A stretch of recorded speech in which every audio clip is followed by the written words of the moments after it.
Hello, आज हम लेते हैं मैथ का सेक्शन, क्योंकि गणित और विज्ञान में हमने साइंस का सेक्शन करा दिया था और आज बारी है मैथ के सेक्शन की।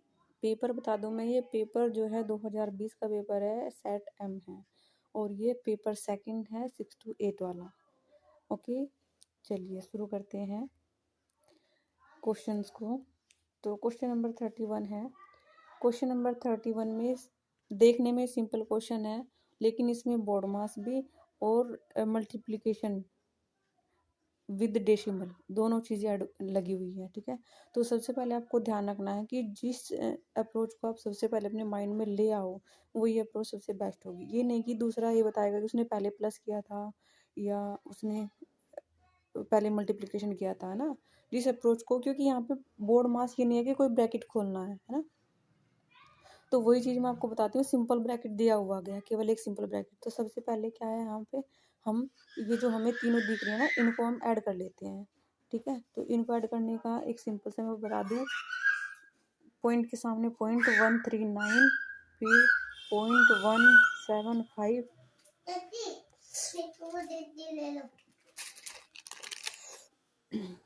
0.175, फिर है 2.10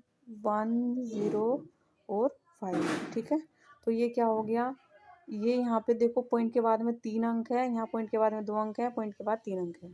तो पहले 3 अंक वालों को 9 और 5 14 है ना, 1 कैरी हो गया। फिर 3 और 5 8 है ना, 8 और 0 0 और 1 9। ओके, और यहाँ तक ऐड हो गया। फिर उसके बाद में पॉइंट के जस्ट बाद वाला, यानी कि 1 7 8 8 और 1 9। ओके, 9 और 2 का 2। ठीक है ना, तो ये हो गया 2.94। अब देखो इसकी और इसमें मल्टीप्लाई करेंगे। अब देखो डायरेक्ट इसका सूत्र है कि 11 की आप इसमें मल्टीप्लाई कर दो, है ना, और जितने अंक पे दशमलव है मल्टीप्लाई करके उतने दशमलव ऐड हो जाती हैं। तो मैं 11 की मल्टीप्लाई करती हूँ उसमें, 11 1 जा 11। ठीक है, तो एक और 1 लग जाएगा।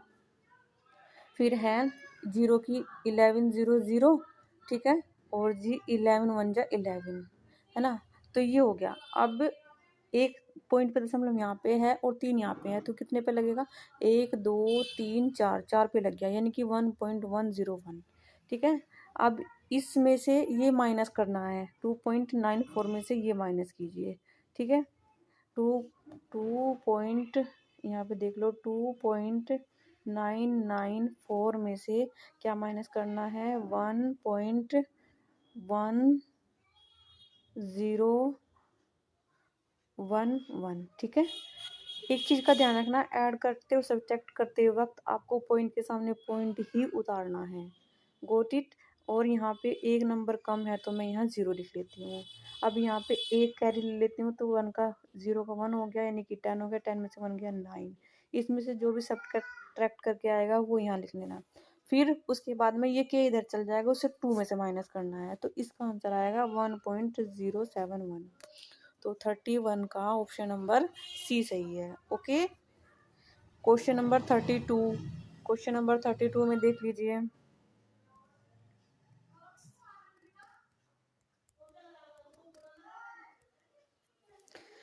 क्वेश्चन नंबर 32 में देखो, एक सिंपल रास्ता बताऊंगी मैं इसका 32 और क्वेश्चन का।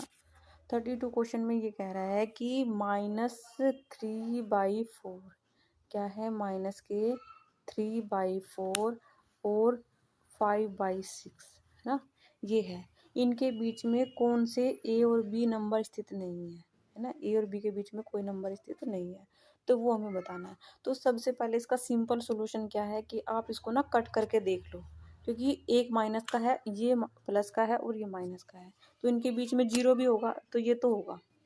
मान लीजिए -1/2 भी होगा, क्योंकि 0 से बड़ा है, सॉरी 0 से जो है ये आगे की तरफ जाता हुआ है, यानी कि -3/4 से बड़ा है। ओके, तो मैं पहले इनको देख लेती हूँ कि इतना 4 सत्ते 28, यानी कि 0.7 समथिंग बचेगा, है ना। 4 दूनी 8, ये हो गया 0.72। फिर है 6 से मैं करती हूँ इसको डिवाइड, तो क्या हो गया, 6 8 48, है ना। कितना बच गया, 2, और फिर कितना हो गया, 6 48 20 हो गया, 6 18, यानी कि 0.7 -0.7 से लेके और प्लस के 0.8 तक कितने नंबर बैठते हैं, ये हमें ध्यान रखना है। अच्छा, एक तो -1/2 यानी कि 0.5 हो गया है ना, 0.5 भी इसके बीच में आएगा है ना, ये 0.5 है और ये भी 0.82 है। ओके, माइनस के 2.5 5 कितना हो गया ये 0.4, तो ये क्या इसके बीच में आएगा क्योंकि -7 से बड़ा है ना -4, ये भी इसके बीच में आएगा। इसमें से कौन स्थित नहीं है ये पूछा है, तो अब ये देखो 7 से काटो, 9 8 72 है ना, 0.8 -8, -8 तो इससे पहले आएगा, इससे छोटा है वो, तो ये नहीं हो सकता ना। तो 32 का ऑप्शन नंबर कौन सा करेक्ट होगा, ऑप्शन नंबर 4। ठीक है, ये ऐसे क्वेश्चन ढूंढते हैं। देखो आसान तरीका बताया मैंने आपको, तो ऑप्शन नंबर, देखो है ना आसान, मुझे थोड़ा समझाने में वक्त लग रहा है क्योंकि आपको एक एक चीज़ बतानी पड़ रही है। अच्छा, क्वेश्चन नंबर 33, क्वेश्चन नंबर 33 में आपने देखा भी होगा कि एक दशमलव का रूल होता है कि 10 की पावर को लिखना। अगर मान लो 10 एक जीरो है, 10 को मुझे 10 की पावर में लिखना है तो मैं 10 की पावर 1 लिखूंगी। 100 को अगर उसमें लिखना है तो 100 को तो 10 की पावर 2 लिखूंगी, है ना। ऐसे पावर में 10 की घात के रूप में जब हम लिखते हैं तो ऐसे लिखा जाता है ना। मैं कलर दूसरे लेती हूँ ताकि आपको करती हूँ, इस 17 की 125 में गुना करती हूँ। 117 की 25 में गुना करो तो कितना आएगा, 17 पंजे 85, 17 पंजे 85 है ना। तो 17 दूनी 34 और 8 42, ठीक है, ये हो गया 4। तो 17 एकम 17 और 4 21 है ना, ये हो गया। अब देखो यहाँ पे एक पॉइंट पर दशमलव था और यहाँ पे भी एक पॉइंट पर दशमलव था, तो कितने पॉइंट पर दशमलव होगा, 2 पे आ गया। अब देखो यहाँ पे कि यहाँ 10 की घात 4 थी, 10 की घात -6 थी, तो जब हम दिनों को क्या करेंगे, गुणा में घात के क्या हो, जुड़ जाती है, तो -6 प्लस के 4 कितना हो गया, -2। अच्छा, तो यहाँ पे हो गया 10 की घात -2। आगे बात समझा। अब मैं एक अंक इसको इधर लेके जाऊंगी, खिसकाऊंगी। ओके, अब देखो यहाँ पे 2.125 मिल गया ना, तो बच्चे ये ऑप्शन लगाना स्टार्ट कर देंगे, लेकिन नहीं, वो कंफ्यूजन करने के लिए कह रहा है। यहाँ पे भी जब मैं इधर लेके आऊंगी घात को, जैसे 1.21 है ना, गुना 10 की घात 3 है। अगर मैं इसको इधर लेके जाऊंगी, अगर दाएं साइड सरकाऊंगी घात को, तो घात क्या सब्ट्रैक्ट होंगी, अगर इधरली साइड लेके जाऊंगी तो क्या होगा, ऐड होंगी। ठीक है, तो यहाँ पे जो है एक घात बढ़ जाएगी। ओके, फिर यहाँ से k गुणा 10 की घात n, k गुणा 10 की घात n, n का मतलब होता है जितनी 10 की पावर आएंगी। ठीक है, तो एक घात जब जुड़ेगी तो कितना हो जाएगा, -k1, तो ये माइनस का n बराबर -k1 हो गया। और फिर यहाँ पे ये हो जाएगा 2.125। ओके, इसके बाद में k का मतलब होता है कि जहाँ पे ये वैल्यू आई है 2.125 है ना, ये की वैल्यू है, तो इन दोनों को -k1 प्लस के 2.125 को ऐड कर दो, माइनस प्लस घटा दो, तो सही ऑप्शन आएगा इसका। इतना तो आप कर ही सकते हो, 33 का ऑप्शन नंबर 4, 3.25, 3.25। ठीक है, तो ये इसका सही ऑप्शन है। ठीक है, और यहाँ पे देखो, यहाँ पे जो k की वैल्यू आई थी ना, वहाँ पे उसको 2 को मल्टीप्लाई भी करना है, यानी कि 2 दूनी 4 है ना, तब जाके होगा ये सही ऑप्शन। आगे चलते हैं, क्वेश्चन नंबर कौन सा आ गया, क्वेश्चन नंबर है हमारा 34। 34 क्या कह रहा है क्वेश्चन को, कि दो संख्याएं 3 और 5 के अनुपात में, यदि प्रत्येक संख्या में 12 जोड़ा जाए तो यह अनुपात और 5 7 हो जाता है, तो दी गई संख्याओं का योग पूछा है ना। भाई, जब उनके अनुपात का जो योग होगा वही उनकी संख्याओं का योग होगा, मैं एक मान के चलती हूँ, इसे हमेशा ऑप्शन से उठाना। अब कहने को बात आएगी, इनके दोनों का योग कितना है, 8 है। यहाँ पे देख लो सारे के सारे 8 के फैक्टर हैं, है ना। तो मैं 32 भी लेके चलती हूँ, 40 भी लेके चलती हूँ, तो मैं, आप करके देख लेना, मैं यहाँ सही ऑप्शन लेके चल रही हूँ कि यहाँ मैंने 48 लिया। ठीक है, तो 48 से मैंने काटा इसको 8 से, 5 और 3 8, कितना हो गया 6, यानी कि एक नंबर तो होगा हमारा 18 और एक नंबर होगा हमारा 30। ठीक है, ये कह रहा है कि अगर इसमें मैं 12 जोड़ता हूँ तो 5/7 होना चाहिए, तो 12 इसमें जोड़ा, 12 इसमें जोड़ा, कितना आ गया भाई, 18 12 30, और ये हो गया 30 और 12 42 आ गया, 6 पंजे 30, 6 7 42, तो ऑप्शन नंबर सी इसका करेक्ट हो जाएगा। आगे चलते हैं क्वेश्चन नंबर 35 पे। क्वेश्चन नंबर 35 देखो, मैं थोड़ा सा एक शॉर्ट लेवल से आपको समझाने का प्रयास करूँगी, उम्मीद आपको समझ में आएगा।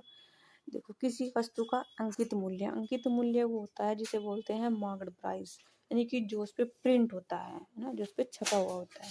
इसने कहा कि एक अंकित मूल्य का 840 रुपये है। इस वस्तु को वह अंकित मूल्य पर 15% छूट पर देता है, तो छूट देकर बेचता है, तो ये इसका एसपी आ जाएगा, यानी कि क्रय मूल्य आ जाएगा। ठीक है, तो क्रय मूल्य क्या हो जाएगा, 840 पर वो कितनी छूट दे रहा है, 15%। तो 15% की छूट देने के बाद में कितना हो गया उसका, 80/100। ठीक है, अब वो कह रहा है कि फिर उसे 19% का लाभ होता है, तो क्रय मूल्य निकाल लो। ये तो एसपी है, एसपी से अगर मुझे क्रय मूल्य निकालना हो तो क्या होगा, ऊपर 100 और नीचे प्लस माइनस और नीचे होगी, तो कितना होगा। एक चीज़ रखना, जब भी आपको एसपी निकालना हो तो सी नीचे होगा, घटा जोड़ ऊपर होगा। ठीक है, जब भी आपको सीपी निकालना हो तो 100 ऊपर होगा, घटा जोड़ नीचे होगा। घटा जोड़ का मतलब लाभ होगा तो जोड़ेंगे और हानि होगी तो घटाएंगे। तो यहाँ कितने परसेंट का लाभ हो रहा, 19 का, यानी कि 119 हो जाएगा। भाई 19% का लाभ हो रहा तो जोड़ेंगे ना, तो 100 से 100 कट जाएगा। 17 से कटो 17 पंजे 85 और 17 सत्ते 119। ठीक है, 12 से कटो 12 सत्ते 84, 120 हो गया। अब ये 5 12 पंजे 60, कितना आ गया, 600 रुपये। तो उसे कितने मूल्य में खरीदा था, 600 रुपये में, 600 रुपये में खरीदा था उसे। ठीक है, तो इसका सही ऑप्शन हो गया है 600 रुपये।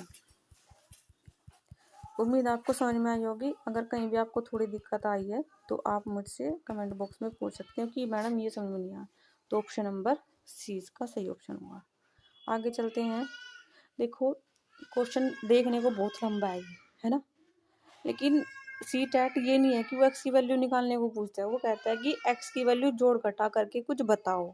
यहाँ भी देखो, एक्स की वैल्यू नहीं कह रहा वो, है ना, क्या कह रहा है वो, एक्स की वैल्यू का आप मान बताओ ताकि ये आ जाए।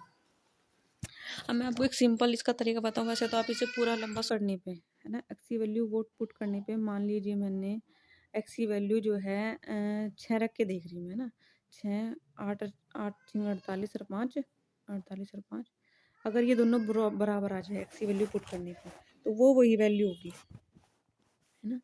एक तो वैल्यू ये है ऑप्शन से, एलिमिनेट मेथड से, या आप क्या करते हैं 36 का आप सिंपल वैल्यू निकाल लीजिए। कैसे कि 5x माइनस के 7 को एक तरफ कर लो, फटाफट इसकी मल्टीप्लाई भी कर लो, आप इधर ला के इसकी मल्टीप्लाई करो, 3 माइनस के 4x और माइनस के 3/4, है ना, ये हो गया। तो ये माइनस के ये प्लस का हो जाएगा, और इक्वल टू कितना आ गया, 4x माइनस के 2, ऐसे कर लो, एक्स की वैल्यू निकाल लो यहाँ से, तो ये कितना आ जाएगा, इसका एलसीएम 12। वैसे आप इसे ऑप्शन से करेंगे ज़्यादा बेहतर रहेगा, तो लेकिन कुछ की समझ में ना आए तो मैं इसके लिए एक सिंपल मेथड बता रही हूँ। 4 पंजे, यहाँ पे 3 की गुणा करेंगे तो 4 पंजे 20x हो गया, माइनस के 7 चौक 28 हो गया। ठीक है, माइनस के 3 से गुणा करेंगे 3 चौक 12 हो गया, और प्लस के 3 से करेंगे 3 तिया 9 होगा। ठीक है, और बराबर ये होगा, तो बराबर में इसकी 12 की गुणा करेंगे तो क्या आएगा, 12 चौक 48, 12 को उधर लेके जाएंगे, तो 20 में से 12 गए, कितने हो गए, 8x, 28 माइनस 28 और 9, ठीक है, 19 हो गई, यानी कि माइनस के 19, है ना।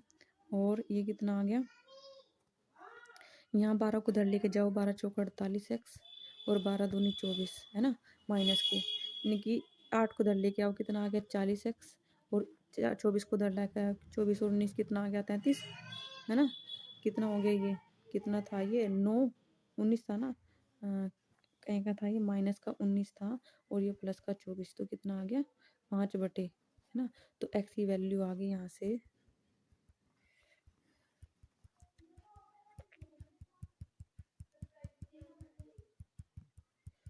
एक्स की वैल्यू आ गई यहाँ से 1/8, है ना।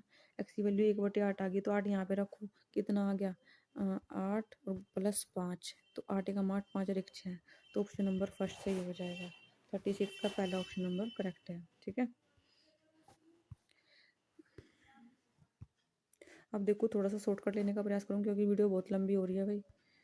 अब देखो यहाँ पे सिंपल क्वेश्चन है, इसमें कुछ नहीं करना, आप डायरेक्ट पेपर में कर सकते हैं क्वेश्चन। देखो यहाँ पहले मैं 12xy लेके चलती हूँ, पहले एक्स स्क्वायर लेके चलती हूँ। यहाँ माइनस की 18 है, यहाँ कितना है एक्स स्क्वायर 14, तो 14 में से 18 गए, क्योंकि यहाँ प्लस माइनस है, ठीक है, p plus Q minus R. तो पहले तो इन दोनों को जोड़ेंगे तो 14 18 कितने होंगे, माइनस के 4 हो गए, है ना, माइनस के 4 हो गए। और फिर ये माइनस एक्स स्क्वायर तो ये प्लस हो जाएगा, तो माइनस के 4 और प्लस 1 कितना आएगा, माइनस के 4 प्लस 1 यानी कि माइनस के 3x स्क्वायर। अब ये देखो माइनस के 3x स्क्वायर कहाँ कहाँ पे है, एक तो यहाँ पे है और एक यहाँ पे है, यानी कि दो ऑप्शन तो पहले ही एलिमिनेट हो गए। अब मैं एक और वाई स्क्वायर भी निकाल के देखती हूँ।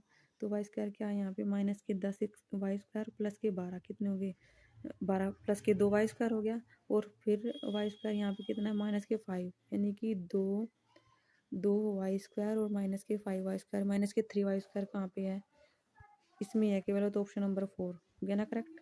आगे चलते हैं, ज़्यादा नहीं ध्यान देना, ये एक सिंपल फॉर्मूला है, ओके, इस पर कुछ ज़्यादा ध्यान देने की बात नहीं होती है। कि अगर x square plus 1/x square दे रखा हो और x माइनस 1/x का होल स्क्वायर निकालना हो, तो सीधा क्या करेंगे, माइनस, इधर अगर माइनस का है तो क्या होगा प्लस, तो प्लस इधर आके 2 प्लस हो जाएगा। और अगर यहाँ पे एक बार और करना है, यानी कि ये प्रोसीजर डबल बार करना है ना, तो इसे आप कर लेना, मैंने आपको फॉर्मूला बता दिया। तो 38 का ऑप्शन नंबर हो जाएगा ऑप्शन नंबर 2 यानी कि 4, ठीक है जाएगा इसका। क्वेश्चन नंबर 40 कई क्वेश्चन तो रिपीट हो जाते हैं। क्वेश्चन नंबर 40 क्या कह रहा है कि त्रिभुज ए बी सी और ए बी डी, यदि ए बी बराबर ई एफ है और डी सी बराबर डी है तो सी ए बराबर एफ डी है, तो क्या होगा। एक त्रिभुज ए बी सी है, ये तो हो गया ए बी सी, दूसरा है D E F, D E F, है ना। अच्छा ए बी बराबर ई एफ, ए बी बराबर क्या है, ई एफ है, यानी कि इनके बेस अलग हैं, मैंने ये अलग चार्ट लिया। ये होना चाहिए यहाँ पे ए बी सी, है ना, इसी तरह यहाँ होनी चाहिए डी एफ। तो ए बी बराबर कितना होगा, ई एफ हो गया। और सी ए बराबर क्या होगा, ई सी ए बराबर हो गया डी एफ डी, यानी कि एफ डी, ओके सही है। अच्छा तो इसमें बताना है कि कौन सा सर्वांग सम है, कौन से त्रिभुज सर्वांग सम होगा। तो क्वेश्चन नंबर 40 का सही ऑप्शन है ऑप्शन नंबर 2, वो ये पहले भी आया है ए बी सी। वैसे अगर हम इस जैसे मैंने पहले बनाया था ना, ए बी सी को अलग बना दिया, डी को सेम, इसका थोड़ा सा सर्कल ध्यान रखना है कि जो क्रम इसमें दिया गया है वो यहाँ पे देखो ए बी बराबर ई एफ है, यानी कि इन दोनों का बेस एक होना चाहिए, यानी कि दोनों का बेस ए बी होना चाहिए, है ना, ओके, सी ऊपर आना चाहिए। तो बस ए बी सी सर्वांग समय किसके, एफ ई डी के, ठीक है, एफ ई डी के और ए बी सी, ओके ये था क्वेश्चन नंबर 41। क्वेश्चन नंबर 41, इनमें से कौन समकोण त्रिभुज की भुजाएं हो सकती है, ये चीज़ याद रखने वाली है, मैं आपको बता भी दूंगी। कुछ समकोण त्रिभुज की भुजाएं होती है, जैसे 3 4 5 हो गया। मैं आपको कुछ समकोण त्रिभुज की भुजाएं बता सकती हूँ जो पाइथागोरस थ्योरम अप्लाई करती है। जैसे 3 4 5 है, और जी 12 5 13 है, 21 21 एक है, 34 64 है, 6 8 10 है, ठीक है ये है, और कितनी सारी हैं, तो ये आप याद रख लेना। तो 41 का सही ऑप्शन है ऑप्शन नंबर 4, 65 72 97, है ना। इसे आप अगर काट कर देख के ना तो पता भी चल जाएगा, 13 पंजे 65, 13 छः 78 और 13 सत्ते 91, 5 6 7, ओके याद भी रख सकते हैं आप इसे। तो 41 का सही ऑप्शन है ऑप्शन नंबर 4। 42 की तरफ चलते हैं। 7 फलक हैं, 10 शीर्ष हैं, इस फलकों में बहुफलकों के किनारों की संख्या बताओ, ठीक है। तो इसका एक सिंपल सा फॉर्मूला है, मैं आपको चाहे आप खुद बना सकते हैं, ओके, और चाहे आप याद भी रख सकते हैं। तो एफ प्लस वी बराबर होता है ई प्लस के 2, इसमें फॉर्मूले में याद रख लेना, वैल्यू पुट कर देना बस। ये सिंपल फॉर्मूला है, क्लास 8 का है ये फॉर्मूला। तो फेस का मतलब फलक है ना, तो 7 हो गए फलक, और यहाँ पे कितने हो गए 10 वर्टेक्स हो गए, यानी कि शीर्ष हो गए। ई यानी कि एजिस जिसने पूछा है, ये लिखा एजिस, तो एजिस ने पूछा है ई और प्लस के 2, तो ये कितना हो गया 17, 17 में से 2 गए, कितने हो गए 15, तो ऑप्शन नंबर इसका 42 का थर्ड करेक्ट हो जाएगा। ऑप्शन पे ये तो फॉर्मूले पे बेस्ड क्वेश्चन था। फॉर्मूला याद है तो हो जाएगा, वरना नहीं। अच्छा, अब देखो एक क्वेश्चन बताया है इन्होंने, मैं आपको बना के दिखाती हूँ इसको, ठीक है। थोड़ा सा पेन जो है मैं मोटा करूँगी। अच्छा, इसने कहा है कि त्रिभुज ए बी को ई तक त्रिभुज, ये है ए बी सी, है ना। ये मान लिया मैंने ए बी सी। अब देखो जिस भुजा को ये बढ़ाएगा उसी भुजा को हमें बढ़ाना है। A B C, A B को ई तक, यानी कि ए बी कहाँ है, ये है, इसे ई तक यहाँ तक बढ़ाया गया है ना, ये ई है, यहाँ तक बढ़ाया गया है। भुजा सी ए बाद में आ रहा तो इसको बढ़ाऊंगी, है ना। तो कहाँ तक बढ़ाया गया है, डी तक, ये यहाँ तक बढ़ाया गया है, डी तक, ठीक है। अब देखो बी ए डी यानी कि ये कितना दिया गया है, 125, ओके। ई बी सी ये दिया गया है ना, ई बी सी तो यही होगा ना, तो कितना गया है, 100। अच्छा, अब देखो ये 125 है तो ये कितना होगा, बताओ। दूसरा ले लेती हूँ मैं कलर। अगर ये 25 है तो ये कितना होगा भाई,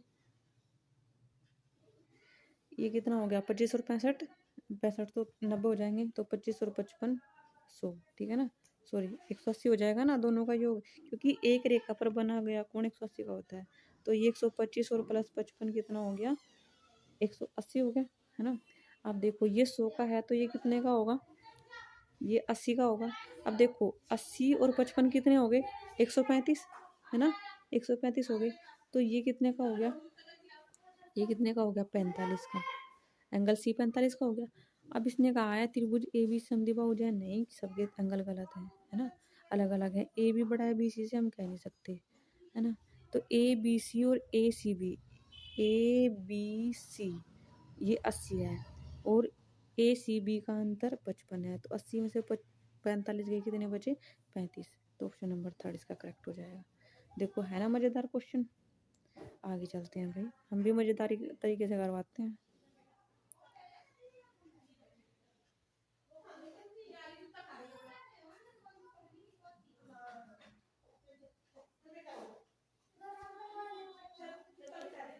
क्वेश्चन नंबर 44 समलंब देखिए मुझे समलंब समझ में, पी क्यू आर एस, है ना, यानी कि पी क्यू पैरेलल है एस आर के, ठीक है। ओके, समझ में आ गया। पी क्यू पैरेलल है एस आर का अनुपात 3:2 है, यानी कि क्यू और एस आर का अनुपात कितना है, ये 3:2 है, ठीक है ना। अब देखो समलंब का जो क्षेत्रफल है वो इतना है, तो पी क्यू और एस आर के बीच की दूरी 20 की एच की दूरी कितनी है, ये 12 है। अब समलंब का जो क्षेत्रफल होता है वो होता है, क्या होता है, जो पैरेलल साइड है उनका योग, यानी कि 3 + 2, है ना। ये मान लिया 3 + 2 यानी कि 5 होगी, और गुणा 12, है ना। तो यहाँ 3 + 2 या x हो गया, तो 5 गुणा 12 x हो गया, बराबर 480, है ना। तो 12 चौक 48, 40 हो गया, 5 8 40, तो x बराबर कितना आ गया, 8 आ गया कि नहीं, सॉरी।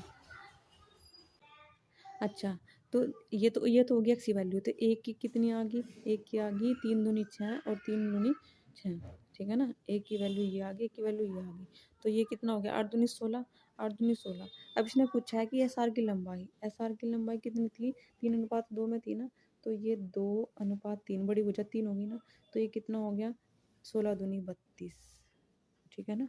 तो 44 का ऑप्शन नंबर 2 सही होगा। 44 का ऑप्शन नंबर 2 करेक्ट हो जाएगा।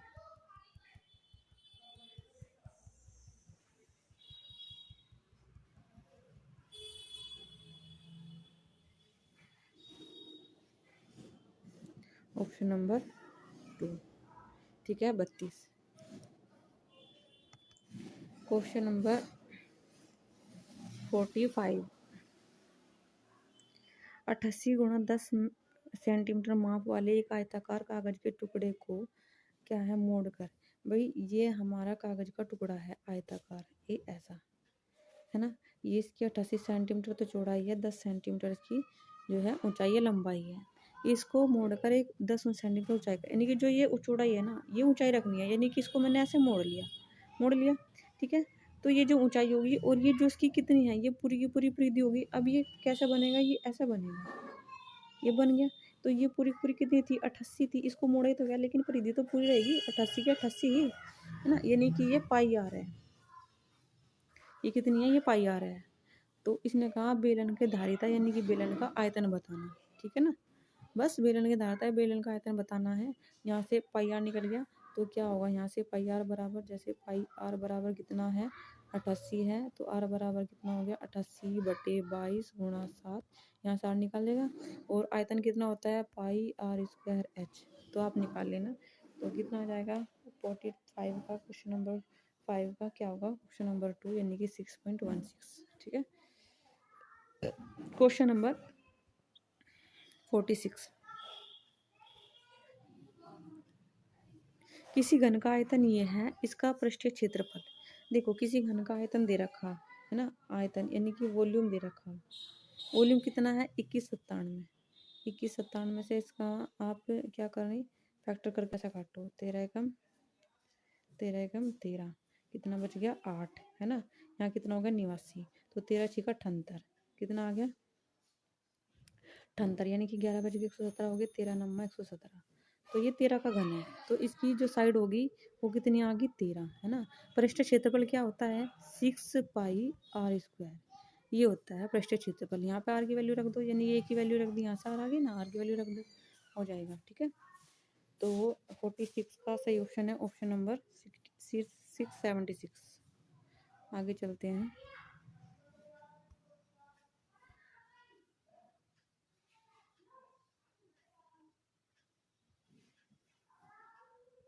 निम्न आंकड़ों के लिए परिसर बहुलक माध्य का माध्य बताइए। स्टैटिक का क्वेश्चन है, बहुत लंबा है, आप कर लेना, मैं आपको बताती हूँ कैसे करना है। बहुलक यानी कि जो सबसे ज़्यादा बार आए तो वो बहुलक निकाल लेना। जैसे इसमें सबसे ज़्यादा बार क्या आया है, एक तो 3, 1 4, देखे 4, सबसे ज़्यादा बार 4 आया, तो 4 तो हो गया इसका बहुलक, ठीक है। और इसकी रेंज निकाल लेना, ठीक है। और फिर बहुलक हो गया, माध्याक निकालना यानी कि मीडियन। इन तीनों को निकाल कर फिर उसका माध्य निकाल के 3 से डिवाइड कर देना है इन तीनों को, यानी कि परिसर प्लस माध्यक प्लस बहुलक और बटे 3, ठीक है। ये डिवाइड कर देना, ऑप्शन आ जाएगा, बहुत लंबा क्वेश्चन हो जाएगा करवाने पे। 47 का क्वेश्चन नंबर 9 आएगा।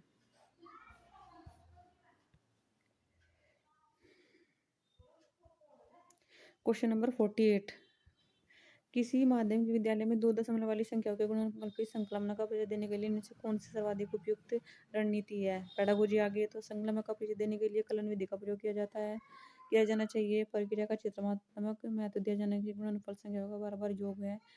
महत्व दिया जाना चाहिए, गुणनफल जो है विभाजन का प्रतिलोम है। तो 48 का क्वेश्चन नंबर 49, निम्न से कौन सा गणित शिक्षण का संकीर्ण उद्देश्य है। संकीर्ण यानी कि नैरो, याद रखना, कम, जिसे संकीर्ण का मतलब होता है बहुत तुच्छ या बहुत कम, है ना। इस चीज़ को थोड़ा सा जो नेगेटिव की तरफ इशारा करे, है ना, स्ट्रॉन्ग नहीं ढूंढना, हमें नैरो या संकीर्ण ढूंढना है। तो क्वेश्चन नंबर 49, विद्यार्थियों में सुव्यवस्थित तर्कण को प्रोत्साहित करना, कथन की सत्यता असत्यता को प्रमाणित करने की योग्यता का विकास करना, विद्यार्थियों की संख्या और संख्याओं पर होने वाली संख्या को निपुण करना, विद्यार्थियों के सामने क्षमता का विकास करना। तो 49 का ऑप्शन नंबर क्या हो जाएगा, थर्ड हो जाएगी, कि उनकी संख्या और संख्याओं पर होने वाली संख्याओं का उन्हें निपुण करना, ठीक है। ऑप्शन नंबर क्या हो गया, 49 हो गया। 50 पे चलते हैं, क्वेश्चन नंबर 50। क्वेश्चन नंबर 50, निम्नलिखित में से कौन सी योजना विद्यार्थियों को गणितीय प्रश्नों को हल करने का शिक्षण देने के लिए सर्वाधिक उपयुक्त है। कौन सी उपयुक्त है, अनुमान और सत्यापन अधिगम को कड़ाई से उत्साहित किया जाना चाहिए। सर्वाधिक उपयुक्त ढूंढनी है आपकी बार में, ठीक है। प्रारंभ में दिए गए प्रश्नों को समूह को जो है प्रारंभ में दिए गए प्रश्न के समूह को हल करने के लिए आवश्यक सूत्रों की सूची उपलब्ध करा देनी चाहिए। अध्यापिका को शुरू में ही समस्या के हल की व्याख्या कर देनी चाहिए। आगे क्या सीखेंगे अगर वो शुरू में व्याख्या कर देंगे। प्रोत्साहित किया जाना चाहिए कि प्रश्न का बहुत से परीक्षकों से अवलोकन करें। अच्छा, तो क्वेश्चन नंबर 50 का सही ऑप्शन होगा ऑप्शन नंबर 4, कि उसे मतलब प्रोत्साहित करना चाहिए कि वे प्रश्न का बहुत से तरीकों से सोल्व कर सकते हैं, अवलोकन कर सकते हैं, है ना। क्वेश्चन नंबर 51, निम्नलिखित में से अशुद्ध कथन को पहचानिए। यानी कि गलत छांटना है। गणित की संरचना में परिकल्पना की एक भूमिका है। गणित में परिकल्पना तर्क होते हैं। गणित संरचना में भाषा का प्रयोग परिशोधन आवश्यक है। गणित की संरचना में अनुमान लगाना उपयोगी नहीं होता। तो ये तो पता चल गया होगा आपका। 51 का ऑप्शन नंबर 4 सही है। ठीक है।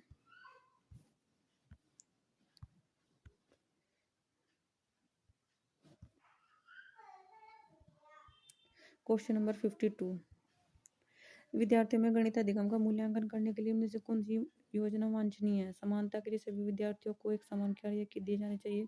विद्यार्थियों के अशुद्ध उत्तरों की उपेक्षा करनी चाहिए। विद्यार्थियों के अपने उत्तरों को समर्थन देने की क्षमता मूल्यांकन का महत्वपूर्ण आधार होना चाहिए। गणितीय शब्द संग्रह का विकास मूल्यांकन का आधार नहीं होना चाहिए। 52 का ऑप्शन नंबर 3 सही होगा। अपने उत्तरों को समर्थन देने की मूल्यांकन का महत्वपूर्ण आधार होना चाहिए कि जो हमने किया है उसका किस बेस पे हमने सोल्व किया है। क्वेश्चन नंबर 53, एक आकृति का त्रिभुज होने के लिए शर्त यह है कि तीन रेखाखंडों का सम्मिलन होना है ना। तो ये क्या आवश्यक है, पर्याप्त है, अनावश्यक है, ये ढूंढना है हमें। तो आवश्यक है पर्याप्त, परंतु पर्याप्त शर्त नहीं है। आवश्यक है शर्त नहीं है, पर्याप्त है। आवश्यक और दोनों ही पर्याप्त है, न तो आवश्यक है नहीं पर्याप्त है।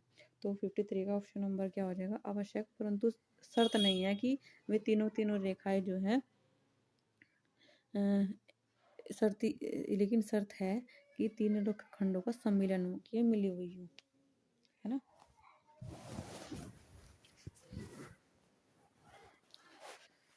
ओके।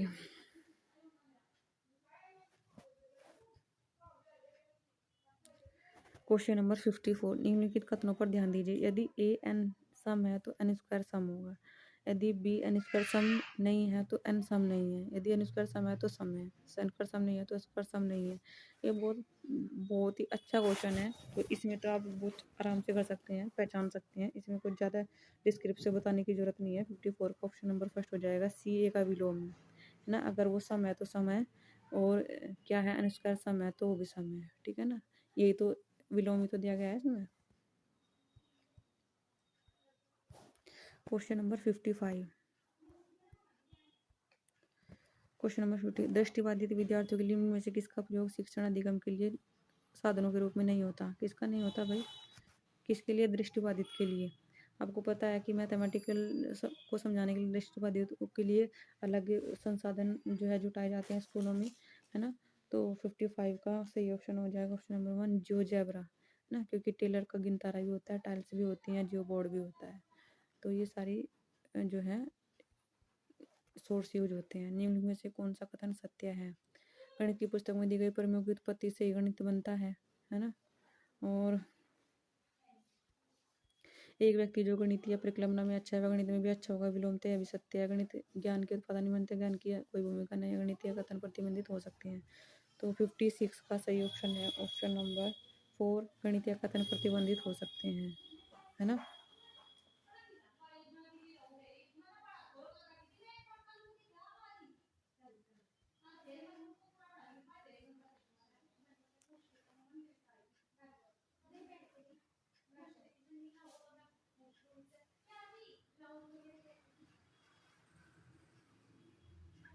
समावेशी समय पठन क्षमता वाले विविध बाधित क्षमता के छात्रों में गणित अधिगम के विषय में से कौन सा कथन सत्य नहीं है? तो कौन सा कथन सत्य नहीं है? 57 का क्या होगा? ऑप्शन नंबर, पठन अक्षमता केवल भाषा सीखने को प्रभावित करती है, न कि गणितीय अधिगम को। ठीक है, अलग अलग भाषा में अपने तरीके से सीखता है बच्चा। देखिए आज फिर न्यूमेरिकल क्वेश्चन आ गए। ठीक है, 6 अंकों की बड़ी से बड़ी संख्या की अभाजन गुणनखंडों की संख्या बतानी है। देखो 6 अंकों की बड़ी से बड़ी संख्या के विभिन्न अभाज्य गुणनखंडों की। 6 अंकों की सबसे बड़ी संख्या कितनी होती है? 9 9 9 9 9, है ना। तो पहले सबसे पहले 3 तक कटेगा, 3 3 3 3 3। ठीक है, फिर एक बार और कटेगा, 3 से 3 1 1 1 1। ठीक है, फिर 11 से कटेगा, ये 11 कम 11 0, 11 कम 11 1 कम 11। ठीक है, तो 3 भी अभाज्य गुणनखंड है, 11 भी अभाज्य गुणनखंड है। तो इसमें एक और अभाज्य गुणनखंड मिलेगा। ठीक है, तो ये देखना 3 को 3 बार ऐड नहीं करना, 3 को एक बार ऐड करना है। इसने कहा कि कितने गुणनखंडों की संख्या है ना। तो 58 का ऑप्शन नंबर 3 5 है इसे।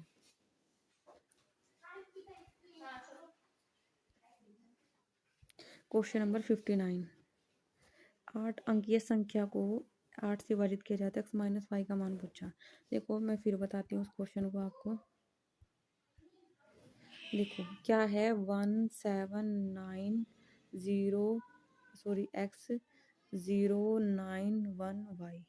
देखो सबसे पहले तो यहाँ 88 है, तो 8 गुना 11 होगा, है ना।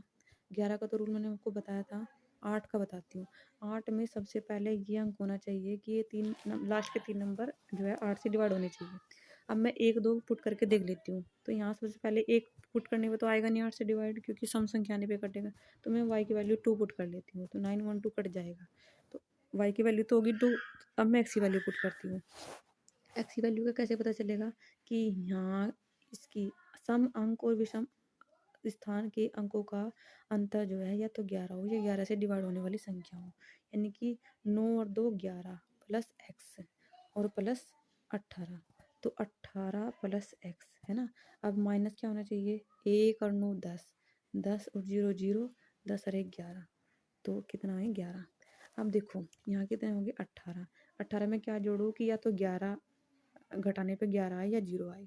तो 18 में क्या है, अगर मैं 4 जोड़ देती हूँ, 18 4 22, 22 में तो 11 घटाऊंगी तो 11 आएंगे। तो एक्स की वैल्यू कितनी आ गई 4, वाई की वैल्यू कितनी आ गई 2, है ना। तो इसने क्या पूछा, एक्स माइनस वाई, तो इन दोनों का अंतर ही तो पूछा है। तो कितना आ गया, ऑप्शन नंबर 2, 59 का ऑप्शन नंबर 2 आ गया समझ में। अब तो मैंने दोनों रूल बता दिया आपको। अच्छा अब देखो ये भी बेस्ट क्वेश्चन है, लेकिन इसे बहुत लंबे तरीके से करवाते हैं। मैं वो शॉर्ट तरीका बताऊंगी, भिन्नों को आरोही क्रम में लगाना, छोटा बड़ा छांटना, है ना। तो देखो ये 11/13 है। मैं आपको बता दूं 11/13, 13/14 और 15/17, है ना। ये है। सबसे पहले आप इसे कट करके देखो, 13 से 11 को कट दो, 13 अट्ठे 104, तो 0.8 आ गया, है ना। 13 अट्ठे 104, 6 बच गया, और जी 13 पंजे 65, 5 4 ही मान लो, है ना, 4 आ गया। 14 से काटो, 14 9 126, 14 9 126, ये इससे ज़्यादा है। 17 से काटो, 17 से काटो, 17 अट्ठे 136, 17 9 153। देखो 8 से तो ज़्यादा है, 9 के बीच में है, तो यानी कि 9 से ये कम है ना, 9 से कम है, और ये 9 के बराबर है ना।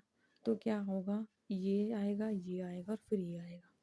कितना है, कौन सा सत्य है, मान लीजिए ए बी सी है, 3 भिन्न है, तो सबसे पहले कौन सा आएगा 11/13, 11/13, उसके बाद आएगा 15/17, उसके बाद आएगा 13/14। ऑप्शन नंबर 3 करेक्ट है। आज की वीडियो में इतना ही। 60 क्वेश्चन मैंने बहुत अच्छे से कराए आपको। उम्मीद है आपको ये वीडियो पसंद आएगी। अगर आपको आपकी सीटेट की तैयारी में कोई भी हेल्प होती है तो प्लीज़ हमारे वीडियो को सब्सक्राइब कीजिए, वीडियो को लाइक कीजिए, चैनल को सब्सक्राइब कीजिए। आगे ऐसे नए नए पेपर के सॉल्यूशंस मिलते रहेंगे, और एनसीईआरटी के सॉल्यूशंस भी मैं कराती हूँ। तो थैंक यू फॉर वॉचिंग।